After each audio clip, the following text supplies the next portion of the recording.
Hello everybody, this is Money Mom. Welcome back to the channel. Today I'm going to talk to you guys about what frugality means to me. Let's get started.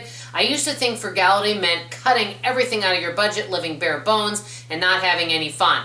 Well, guess what? I was wrong. If you look up what the word frugal means, basically it means, to sum it up quickly, not being wasteful. And many people that are frugal do a lot of repurposing items and reusing them or finding multiple uses for things. So I wrote down 9 things frugality means to me, and what frugality means to me may be very different than what it means to you, because we're all living in different parts of the world and we all have different life experiences. So I'm a big proponent in believing in personal finance, and we're all works in progress. So I wrote down 10 things that frugality means to me. Number 1, and I'm working on improving this, not being wasteful. For example, one thing that I can end up wasting would be food.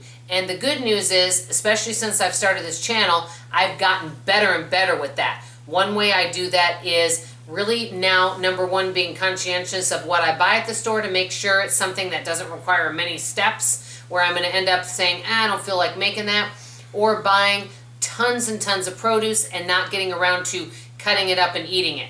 So I really am working on less and less food waste, and the good news is I'm getting better. So not being wasteful, number 1. Number 2, living below my means. The more money I can have left over after I get paid for my multiple sources of income, the better it is, because the more money you have coming in, the more freedom that you have and the more choices you have. That is from my personal experience. Because if you don't have that much left over and you have a bunch of stuff coming up all at the same time, and maybe we've all been there, done that, well, it can be really stressful. Not having enough money can cause stress. So my goal is to lower my monthly bills so that I have more and more money left over, so I can allocate it to anything I want, such as sinking funds, investments, high interest savings, all of that. So that's number 2. Number 3, and I've been really working on this, conserving water and electricity.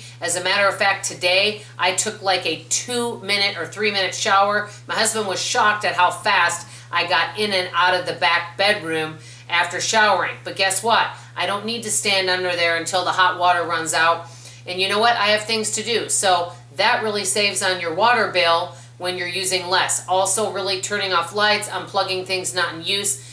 You don't have to go all out, but just remember, any small change we do can make a big difference.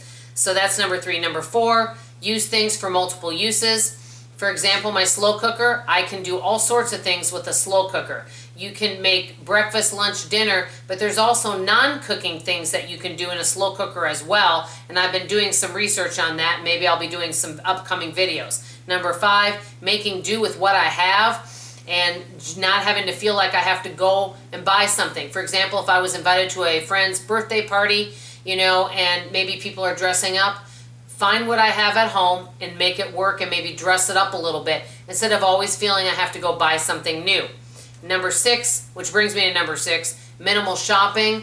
Really think before I go shopping, can I make do with what I have? Do I really need this item? Is it something I have to have right now? And really be asking myself a lot of discovery questions, because the less shopping I do and the less money I spend, if it's not something I really absolutely have to have, that's really good. And I've done videos on this. I think many of us have hidden gems all over our house of products and things we forget we have at home already. And we might be amazed. We can go shopping in our house.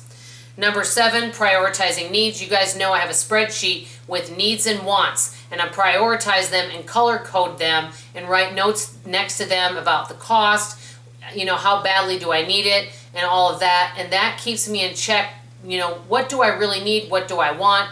And sometimes there's things I may really want that aren't an absolute need, but something that might make my life a little nicer. For example, a new desk chair might be one of them. Also, number 8, basically the bottom line, continuing to improve. It doesn't mean we have to go all out and be as frugal as our next door neighbor who, sews everything, cuts her own hair, all that. And that's fabulous that she does those things. Hey, that's wonderful. But maybe we're not there, and maybe we won't be. But let's be frugal on our terms and do what works for us in our life. This is what frugality means to me right now. Doesn't mean it won't change in the future. I'd like to know what frugality means to you. At the end of this video, I'm going to tag 2 other videos that got a lot of views and people seem to enjoy them, and there's so many fantastic comments on there about how cheap and frugal living really looks. You're going to see one from like 2.5 years ago and one from just a few months ago, and if you're interested, go ahead and take a look at those. That's all for now. I appreciate you, I love you, and I'll see you on the next video. Bye-bye.